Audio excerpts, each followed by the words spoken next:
Hey everyone, welcome to another edition of The Bullet. My name is Paul Lathrop.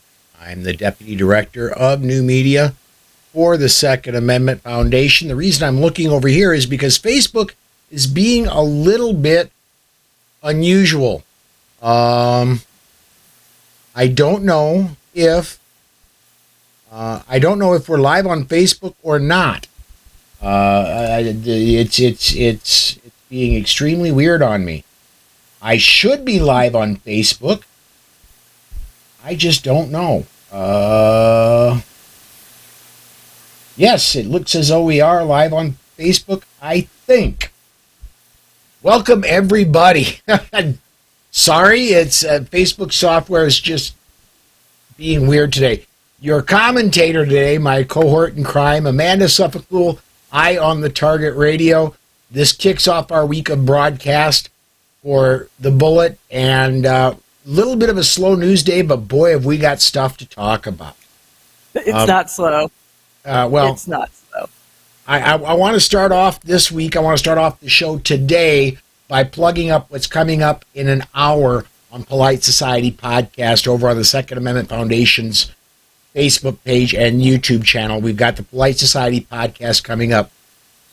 And we've got the young lady that you're going to be seeing on this video in just a second, who is testifying in front of the Arizona, I believe it's it's one of the Senate committees, and she's testifying why you should be able to concealed carry inside of government buildings in Arizona. And her testimony, she's given 90 seconds. She gets about a minute, and then she gives up the rest of her time. But I want you to pay attention to her testimony, yes, but I really, really want you to pay attention to the Democratic senator who gives his rebuttal and then his vote.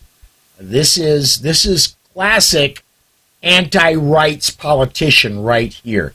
So pay attention to this. The audio, there's going to be a lot of background noise to start with. That's the audio I got from the video. But hang on, we'll be right back right after this.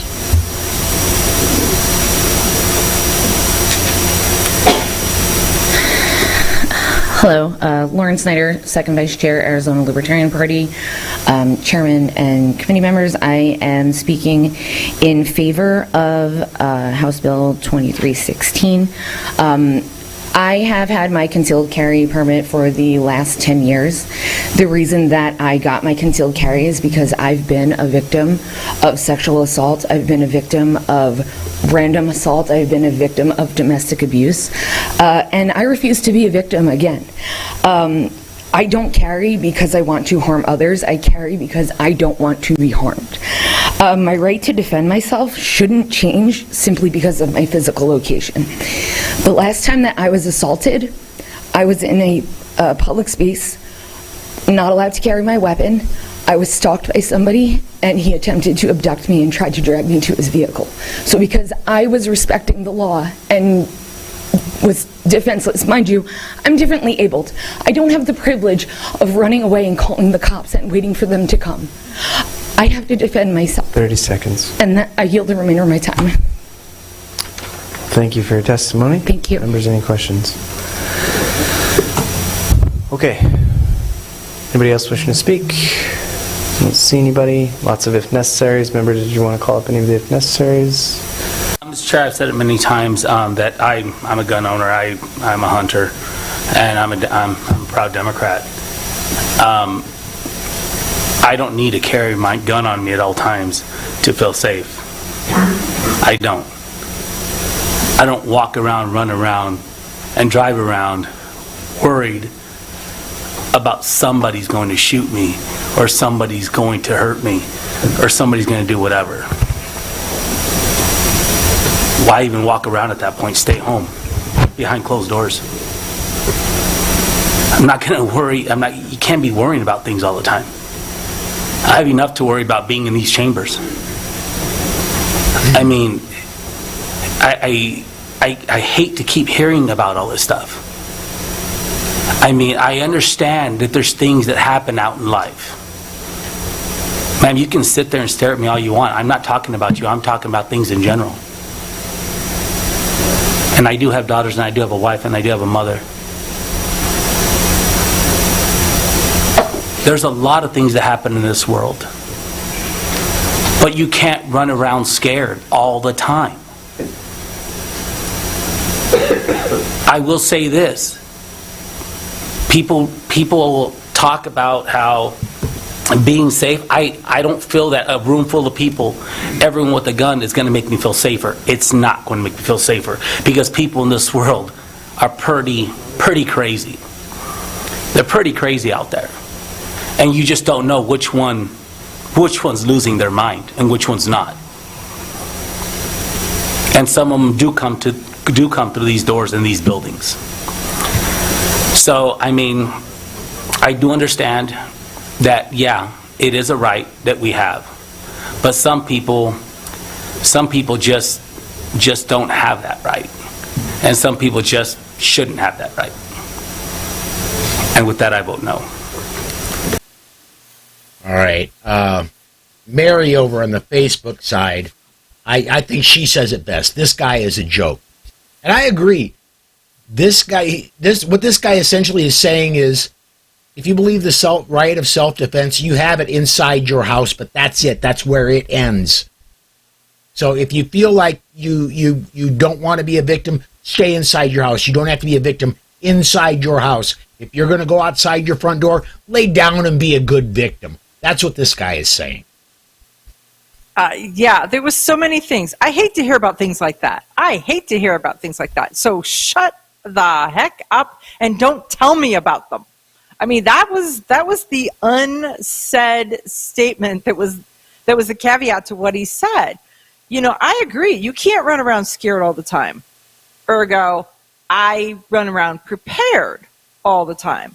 That way, I don't have to be overly fearful, because I know that if push comes to shove, I don't have to be a victim, and I'm in a position to be able to defend myself and go home safe to my family. You know, his whole thing about, there may be crazy people with a gun. So by disarming everybody but the crazy person, that makes it better? I mean, there's so much that this guy said that is just so wrong. And maybe we just put it under, I'm a proud Democrat. Mm-hmm. Yeah, I own a gun. You know, this reminds me so much of Biden. I own a $4,500 double barrel shotgun. That means I support the Second Amendment. Right. Somebody gave it to him too. You know that, because it's not like he went and did a 4473. Yeah. Exactly. I hate to tell this to you, Senator, but the only job you're qualified for is a job that ends in, do you want fries with that? And the reason I say that, you are not qualified to run the grill, because that involves dangerous tools. You're not qualified to take the cash from the people and run the till, because that means you'll screw up and hurt somebody when you give them the wrong change. If you just take the order, somebody can fix your screw up when they get to the second window. You're qualified to take their order and run the computer at the first window, and then somebody will fix your screw up when they get to the second window. That's the job you're qualified for, and I think they pay minimum wage for that one. That's what you're qualified for, pal. His whole thing of, that's a right, but some people don't have that right. That's not how rights work. Mm-hmm. Right? A right is a right. And so when you say, well, this one gets it and that one doesn't, and I'm going to pick through, and I'm going to look at you, and I don't like the look on your face, or I don't like the glint in your eye, or I don't like the whatever. We can go into different features that he may not like, that we may or may not have, that would affect our ability to self-defense. Yeah. Charlie Cook says he's telling everyone he is better than she is, and he's just part of the ruling class. She's just a peon. And what the camera doesn't show is she had moved around and sat right in front of him when he was saying that. And he's like, you can glare at me all you want. I'm not talking about you. Okay, now you're a big, fat fat liar. Mm-hmm. That's exactly right. And I would encourage everybody to tune in about 50 minutes. Because, right. I can't wait to hear what she has to say. Yeah, she's going to be our guest. The interview will start in about an hour. Yep. We go live. We go live at 6 p.m. Central Time. The interview will start at about 10 after. It'll be over on the we're on the Polite Society podcast Facebook and YouTube page. It'll be over on the SAF's Facebook and YouTube page. Tune in about an hour, and you'll hear from this lady herself and get her impressions of what it's like to be there and actually go through this. Right. But just from watching it, and Charlie just nails it. I'm so much better than you, and I know so much better than you that oozes out of this guy. Just makes me want to reach through the screen and throttle the guy. Yeah, but that's violent. We're talking about feelings here. We can't talk about any of that stuff. It's got to be all about feelings. Oh, well, I feel like I want to throttle the guy. Okay, that's better. All right. We do have some news to talk about. It looks like in Virginia, we talked a little bit about this on the weekend edition of the Bullet. Virginia, it looks like, is going to be getting rid of their ban on switchblade knives. That's a good thing. I don't think any knives should be banned. I mean, as someone who occasionally will dress up in garb and go play in Renaissance fairs, I think I should be able to go out and parade around with a very sharp claymore or even a two-handed sword. I think that should be perfectly legal. Let's face it. If I were to be menacing, there are plenty of people out there with Glocks that would be able to stop me, especially here in South Dakota. Right. Yeah, no, the interesting part is in the 1950s, switchblades got a bad rap. Like 1970s with the Saturday Night Special, and then the 1990s, the AR. There are different tools that got a bad reputation in that era, and this carries from that bad rap. The Crips and the Bloods, and all of those kind of things. West Side Story, That's exactly where I was going. I think where the switchblade got its bad reputation was from Hollywood, was from West Side Story. It could be. But when you look at, as Lauren said, she's differently abled. When you look at somebody who's got limited use of a hand or strength, or, there's all kinds of different reasons why a knife that opens easily with a depression of a button is so much better. I don't know if you knew, my mom, for a good portion of her life, did not have the use of her left hand. And so everything that we did, we had to try to figure out how to make everything work for a singular-handed, right-handed person. It made it really interesting. I mean, even things like cutting boards, you think about the fact that you're going to cut something, right? But you have to hold it down and cut it. So we actually put stainless steel nails in a cutting board so she could skewer it and cut it.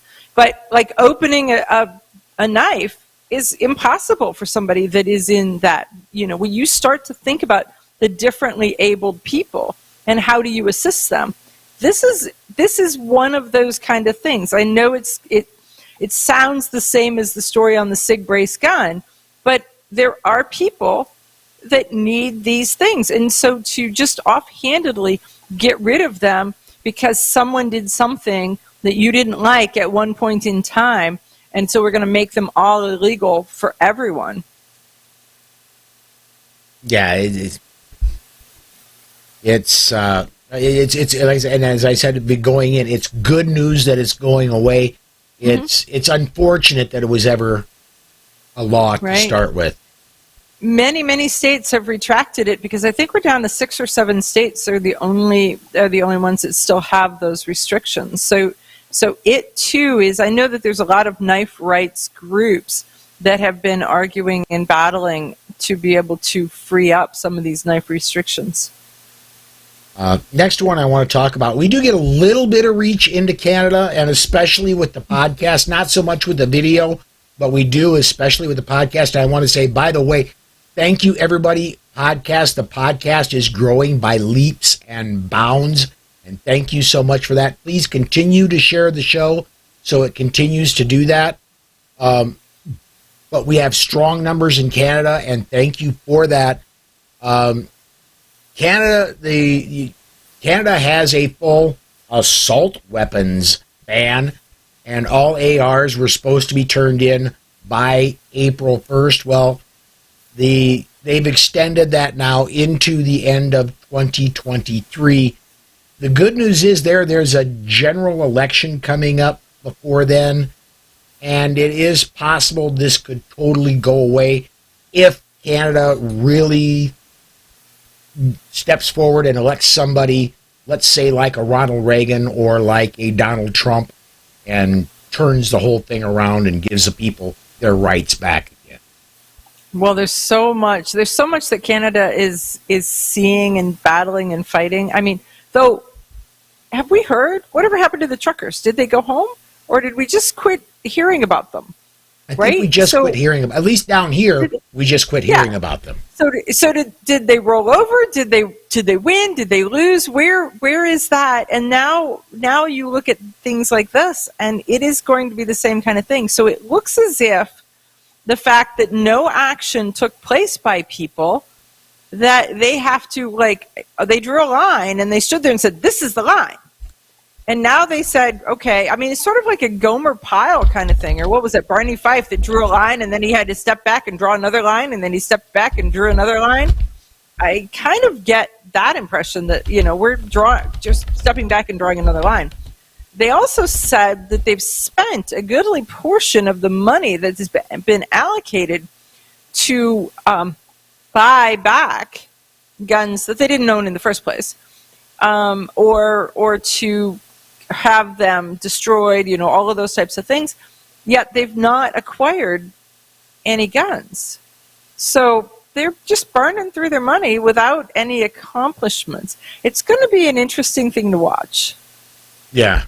I gotta admit that I don't follow Canadian rights, and I don't follow Canadian gun rights as closely as I do United States, because let's be honest, our vast majority of our audience is the United States. I live in the United States, and the Second Amendment Foundation is primarily a United States organization. And so I'm mostly involved in the United States stuff. And so but it's pretty interesting to see what the countries that touch us, what they do and what they think and how they act and what they enforce or not, all of those types of things, because they do impact us and we do impact them. And so it's always a good thing to monitor, at least mildly monitor, what's going on there. All right. And now I'm getting comments that the live video on Facebook is now down. So I'm trying to get it back up. Yes, I'm trying to get it back up. We've still got 18 minutes left of the... Okay. We're good on YouTube, and I can look over and I can see YouTube is going strong. So, but Facebook, on the other hand, it's a sad, sad day in Facebook land. Yes. Well, Facebook is sad to start with, so... Unfortunately, we get a lot of interaction... more from Facebook than YouTube. So I am trying. Let's while I'm working on that, let me.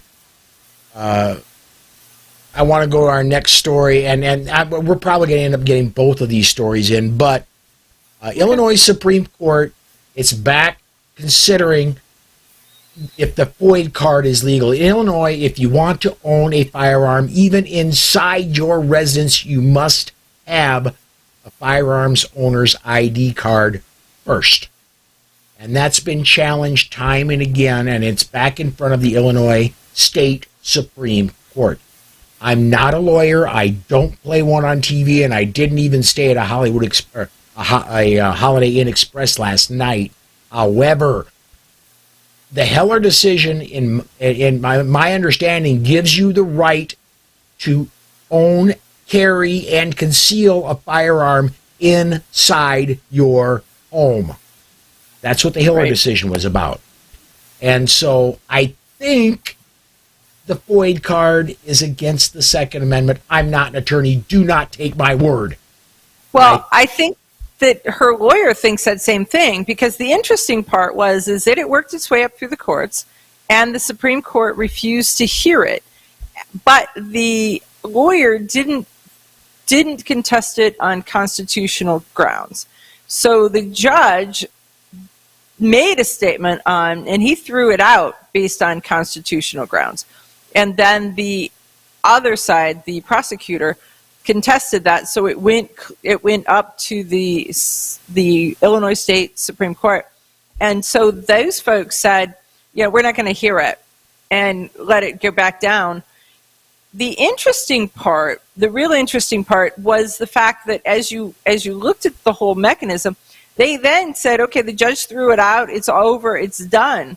And this woman's like, wait, it's not done, because you're going to make me get a FOID card, you're going to make me make a statement, because they'd arrested her and did all this kind of stuff, because it was a domestic situation where she and ex-husband were having a tiff, and so he reported her. So she's like, you're going to make me make a settlement that I don't want to make. You're going to make me make a statement that I don't want to make. Even though you're saying, I'm not in trouble, you're not going to keep my gun, you're not going to find me, you're still going to make me make this statement, and I don't want to make this statement. So they reinstated the charges at her request. Okay, this takes chutzpah, right? So they reinstated the charges at her request, and then her lawyer refiled under constitutional charges, and it's rolling back up through the courts. So I'm hoping that somebody's paying the tab, and that she's not standing on principle while she's being, Scrooge McDuck, just emptying out the little cash drawer. I don't know, but it's really interesting to say that she's like, I'm not settling. So now we wait to see what happens with this. And you're seeing that the FOID card is getting challenged on a couple different levels, and they're just chipping away at it. And one of these chips is going to cause the entire foundation to go, and the whole thing is going to collapse. So we wait and we watch. Amen. That's a little under 7 minutes left. I want to talk about this last one. I seen this one from your home state of Ohio, and it caught my eye, and we've actually got something similar here in my home city of Sioux Falls. A story about a gun range being permitted for liquor sales. And we've got a local range here in Sioux Falls. They're commonly called gun tree clubs. And with the range here, there's a rather nice restaurant and bar attached to the gun range. And I don't have a problem with that at all. The news story I was referencing comes off of thejournalnews.com. This particular range, if you go into the alcohol serving portion, they put a very bold stamp on your hand that takes a very long time to wash off. They're saying it takes it takes a full day to wear off. It won't just wash off. And you're not allowed into the range if you've been into the bar, whether you've been drinking or not. The rules here at the range are if you go into the bar, you don't get into the range, and they don't stamp you or anything, but it's kind of an on your honor thing, and the people do pay attention, and if they sniff alcohol, you're just out of the building. You're done. So, right. But the honestly, interesting part was in one aspect on one of them, and I don't remember which one it was, that they actually have, in order to get into the bar, they have a scanner reader. So if you scan into the bar, you can't scan back into the range. So your ID card doesn't allow you. So even if you're at the range and Smitty went to the bar, if you follow him to the bar to tell him something, you're not going to the range. Right. Right. I think it works. And, the thing is we know, Second Amendment folks know, that the range is a social outlet. It's a social place. So what better place to have like a steakhouse and then a bar would be at the range? I mean, we all see the VIP centers at golf courses because they realize that you go and do a leisurely activity and then you do the social activities. And so this is just a natural progression of that, except it has the nasty word gun in it, and so they have to be losing their minds. But other than that, common sense and sportsmanship, it shouldn't be an issue. It shouldn't. It really shouldn't. I personally, I've been podcasting for 10 years, and ever since like year 2, when I started getting more than 10 listeners, and it took me a while, but ever since one of those was Mom. Well, yeah, and 2 of them were me. But anyway, ever since I started getting some listeners, I started having just what I would call open shoots, where anybody who listened and could make it to South Dakota, I would say, I'm going to the range on this day, come by. And so the first several of them were at my family homestead, my dad's farm, or acreage, which is north of Sioux Falls. And I mean, quite often I would see people, they'd come by, there would be guns and stuff, and there would be some beer in the car too, and it was just very plain. You know what? The beer is cool, but it's after everything is done. And put away. Yep. Yeah. Done and put away. Mm-hmm. So it's just, I mean, common sense. Yes. Imagine that. Common sense. It's like you said, shooting is social, and there are other social things that go around it. I do not have a problem at all if after you're done, you want to, do some other social things with food or alcohol or what have you. That's very cool.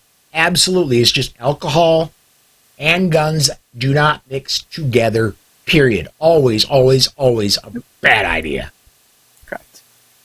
So, all right. Well, yeah, it does appear that we got Facebook up and running again.